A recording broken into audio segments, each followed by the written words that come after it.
मुख्यमंत्री असताना महाराष्ट्रातील ज्येष्ठ नेत्यांनी शेतकऱ्यांसाठी काय केले असा प्रश्न शिर्डी येथील सभेत नरेंद्र मोदी यांनी उपस्थित केला होता। आज अखेर या प्रश्नाला शरद पवार यांनी प्रत्युत्तर दिले। पंतप्रधानांनी शिर्डी साईबाबाचं दर्शन घेतल्यानंतर कृषी खात्यातील माझ्या सहभागाबद्दल काही मुद्दे मांडलेत। पंतप्रधान हे एक संवैधानिक पद आहे, संवैधानिक पदाची प्रतिष्ठा राखली पाहिजे हे मला समजतं। मोदींनी सांगितलेली माहिती वास्तवापासून दूर आहे। 2004 ते 2014 मी कृषी मंत्री होतो। 2004 साली देशात अन्नधान्य टंचाई होती, तेव्हा पहिल्यांदाच कटू निर्णय घेत अमेरिकेकडून गहू आयात करावा लागला। 2 दिवस मी त्या फाईलीवर सही केली नव्हती असंही पवारांनी म्हटलंय। माजी पंतप्रधान मनमोहन सिंग यांचा मला फोन आला आणि येणाऱ्या 3 ते 4 आठवड्यामध्ये देशामध्ये अन्नधान्याचं संकट उभं राहू शकतं असं त्यांनी मला सांगितलं आणि त्यानंतरच मी या फायलींवरती स्वाक्षरी केली।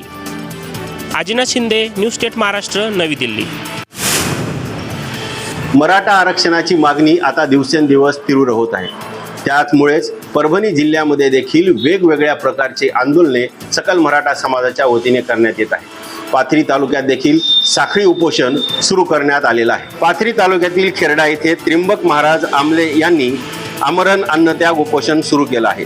आजपासून या आमरण उपोषणाला सुरुवात करण्यापूर्वी खेरडा इथल्या सकल मराठा समाजाच्या वतीने गावातून दिंडी काढण्यात आलेली आहे। यावेळी दिंडीमध्ये शालेय विद्यार्थ्यांपासून गावातील मराठा समाजातील महिला व पुरुष मोठ्या संख्येने एकत्र आले होते।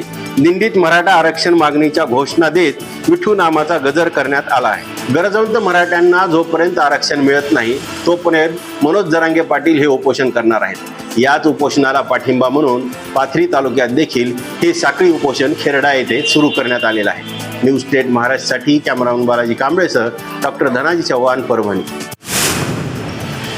रायगड श्रीवर्धन येथील कालच्या सभेत उद्धव ठाकरे यांनी आमदार भरत गोगावले यांच्यावर निशाणा साधलाय।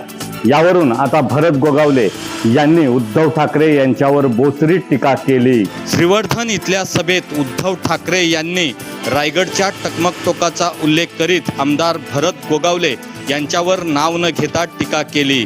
या मुद्द्यावरून आमदार भरत गोगावले यांनी उद्धव ठाकरे यांच्यावर बोचरी टीका केली। कडेलोट करण्यासाठी पहिला टकमक टोक त्यांनी पाहिलाय का असा सवाल करीत रायगड चढून जाणारेच हे करू शकतात असा टोला आमदार गोगावले यांनी मारलाय। त्यांच्याकडे टकमक टोक चढून जाणारे कोण आहेत का असा प्रश्न करीत आमचा कडेलोट करण्यासाठी बराच अवधी आहे असं गोगावले यांनी म्हटलंय। तर भरत शेठची नियत आणि नीतिमत्ता जोपर्यंत चांगली आहे तोपर्यंत कोणीच कडेलोट करू शकत नाही असं आमदार भरत गोगावले यांनी म्हटलंय। रायगडहून धम्मशील सावंत, न्यूज स्टेट महाराष्ट्र, गोवा। बंजारा आरक्षण बचाव समितीच्या 4 कार्यकर्त्यांचे पोहरादेवीत अन्न पाणी त्याग आंदोलन 4थ्या दिवशी सुरूच आहे। याच उपोषणकर्त्यांची तब्येत खालावल्याचं पाहायला मिळत आहे। वाशिम जिल्ह्यातील पोहरादेवी इथं बंजारा आरक्षण बचाव समितीकडून बोगस राजपूत भामटा घुसखोरी करणाऱ्यांसाठी SIT पुन्हा कार्यान्वित करण्याच्या मागणीसाठी आंदोलन सुरू आहे। 25 ऑक्टोबरपासून अन्न पाणी त्याग आंदोलन सुरू करण्यात आलंय। बुलढाणा आणि जालना जिल्ह्यातील 4 कार्यकर्ते आंदोलनात सहभागी झाले आहेत। आज 4थ्या दिवशी या उपोषणकर्त्याची तब्येत खालावली असून डॉक्टरांनी त्यांना उपचार घेण्याचा सल्ला दिलाय। मात्र मागण्या पूर्ण होईपर्यंत उपचार आणि पाणी ग्रहण करणार नसल्याचं म्हटलंय।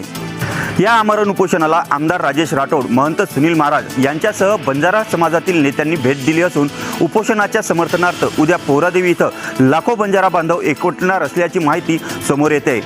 Pankaj Gadekar, news state Maharashtra, Washim. पालघर जिल्हा परिषदेच्या शिक्षण विभागाचा बोंगळ कारभार पुन्हा एकदा चव्हाट्यावर आलेला आहे। डहाणू तालुक्यातल्या सरावली मोरपाडा येथे जिल्हा परिषदेची शाळेला इमारत नसल्यामुळे चक्क कंटेनरमध्ये ही शाळा भरवली जाते। तळतळत्या उन्हामुळे विद्यार्थ्यांना त्रास होत असल्याने आता या मुलांचा वर्ग भिंती नसलेल्या एका छपरामध्ये भरतोय। पालघर जिल्ह्यात सध्या देशभरातल्या अनेक मोठ्या विकास प्रकल्पांचं काम अगदी युद्धपातळीवर सुरू आहेत। Bullet train, Mumbai Vadodara express highway, Vadhavan बंदर तसेच रेल्वे कॉरिडॉर अशा महत्त्वाकांक्षी प्रकल्पांचा यात समावेश आहे।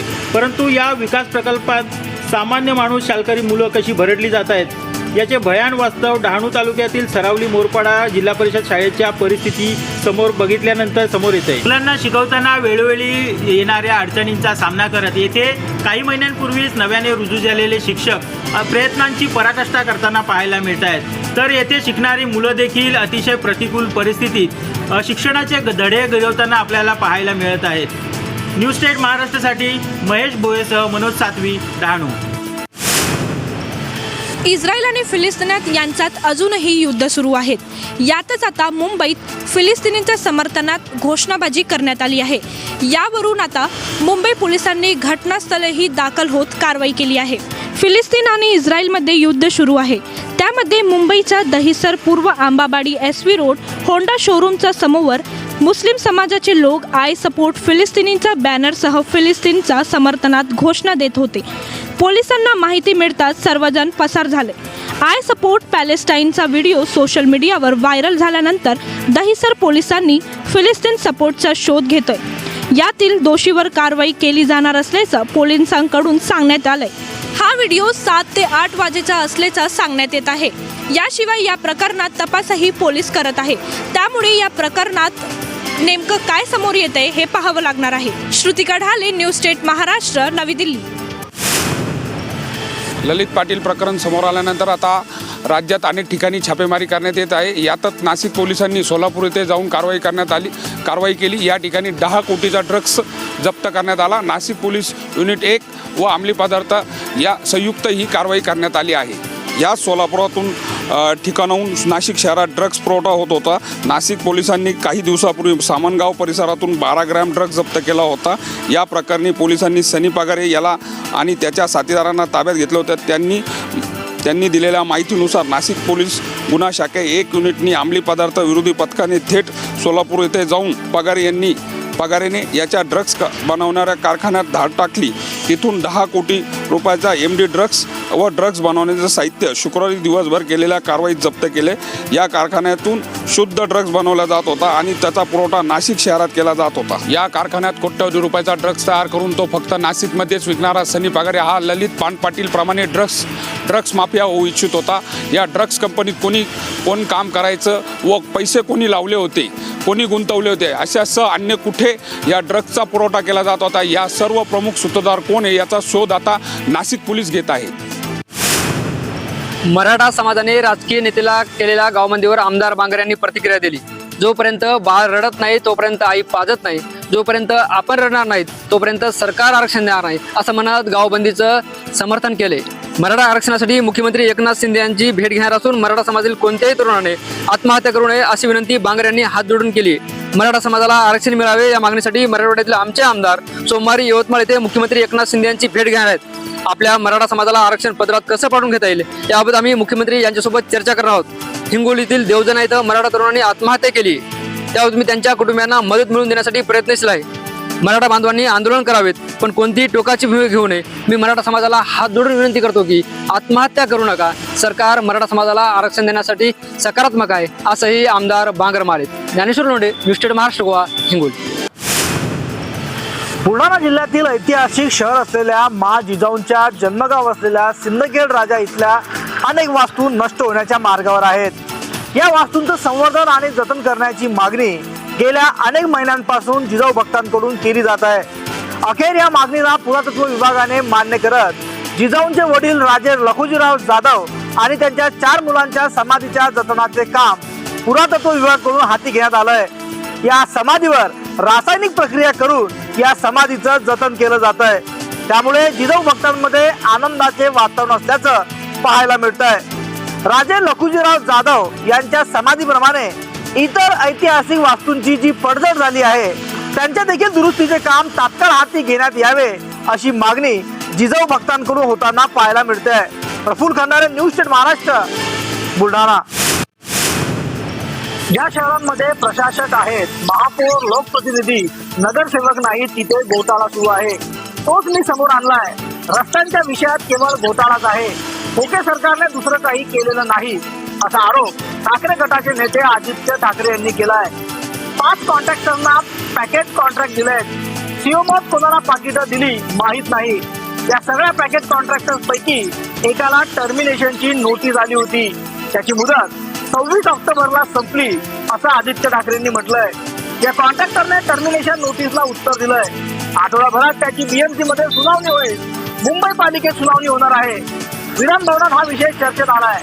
चौकशीत काय होणार यावर आमचं लक्ष आहे, असंही आदित्य ठाकरेंनी म्हटलंय. तर याच आठवड्यात सुनावणी घेणार का? ओके सरकार कॉन्ट्रॅक्टरला टर्मिनेट करून ब्लॅकलिस्ट करणार की सेटलमेंट करणार, असाही सवाल आदित्य ठाकरे यांनी केलाय. कपूर खंडारे, न्यूज 10 महाराष्ट्र.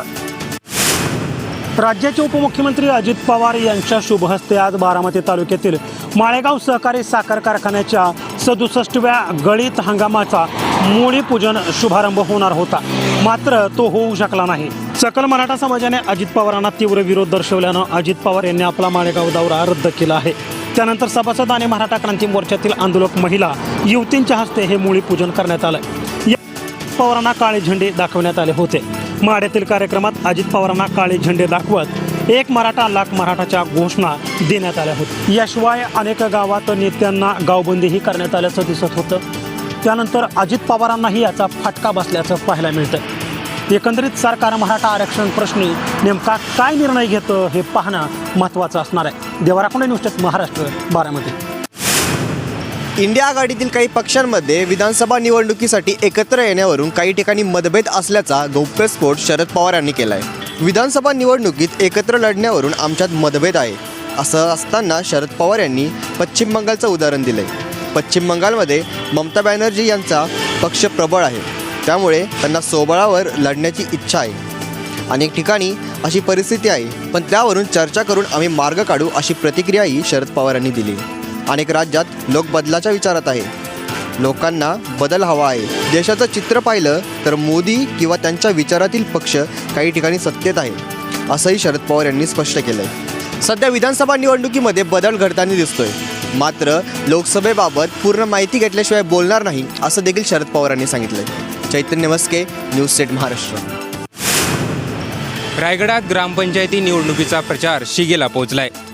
विविध लोकप्रतिनिधी आणि वरिष्ठ नेते मंडळी प्रचार सभेला जाऊन गावागावात हजेरी लावत आहेत. रायगडच्या सुधागड तालुक्यातील सामाजिक राजकीयदृष्ट्या महत्त्वपूर्ण आणि आर्थिकदृष्ट्या सधन असलेल्या रासळ ग्रामपंचायतीच्या भाजप प्रणित उमेदवारांची प्रचार सभा प्रचंड उपस्थितीत पार पडली. रासळ ग्रामपंचायतीच्या सरपंचपदाच्या उमेदवार सुवर्णा नरेंद्र खाडे आणि सर्व सदस्यांना जनतेचा उत्स्फूर्त पाठिंबा मिळत असल्याने त्यांना विजय निश्चित असल्याचं बोललं जात आहे. यावेळी बोलताना भारतीय जनता पार्टीचे माजी आमदार धैर्यशील पाटील यांनी प्रचार सभेला संबोधित केलं. तर देशात आणि राज्यात भाजप प्रणित सरकार असून सर्वत्र विकास कामांचा झंझावात सुरू आहे. मायबाप जनतेच्या आशीर्वादाने भाजपचंच कमळ फुलणार असल्याचा विश्वास माजी आमदार धैर्यशील पाटील यांनी व्यक्त केला आहे. व्हिडिओ जर्नलिस्ट विकास सोबत मी उमेश धांडे, नवी दिल्ली. राज्यामध्ये मराठा आरक्षणावरून सुरू असलेली राजकीय उलथापालट, भारतीय जनता पार्टीकडून सुरू असलेले आरोप प्रत्यारोपावर भारतीय राष्ट्रीय काँग्रेस पक्षाचे प्रदेशाध्यक्ष नाना पटोले यांनी चांगल्या शब्दात भाजपवर हल्ला चढवला आहे. भारतीय जनता पार्टीच्या सोशल मीडियावरील अकाउंटवरून उपमुख्यमंत्री देवेंद्र फडणवीस यांचे "मी पुन्हा येईन" हा व्हिडिओ ट्विट करून काही वेळेतच हा व्हिडिओ डिलीट करण्यात आला. यामुळे राजकीय चर्चांना कालपासून चांगलेच उधाण आले होते. यावर बोलताना काँग्रेस प्रदेशाध्यक्ष नाना पटोले यांनी फडणवीस हे लोकांच्या मनातून डिलीट झालेले आहेत, त्यामुळे आता चर्चा कशाला असं म्हटलंय. शिवाय भाजपचे केंद्रीय मंत्री रावसाहेब दानवे यांनी ॲडव्होकेट गुणरत्न सदावर्ते यांच्याबाबत केलेल्या खुलाशावर टीका करताना मराठा आरक्षण संदर्भात न्यायालयात कोण गेलं होतं, त्यांच्या पाठीमागे कोण होतं, तो कुणाच्या संपर्कात आहे हे सर्वांनाच कळले आहे, अशी प्रतिक्रिया नाना पटोलेंनी दिली आहे. त्यामुळे दानवे साहेब आता तुम्ही किती खोटे बोलणार असा प्रश्न करून हे सगळ्यांना माहीत आहे ज्या पद्धतीने भाजपचे आणि ॲडव्होकेट गुणरत्न सदावर्तेंचे काय संबंध आहे, साठे लोटे आहेत, असाही आरोप नाना पटोलेंनी बुलढाण्याच्या शेगाव येथे केला आहे. वसीम शेख, न्यूज 10 महाराष्ट्र, बुलढाणा.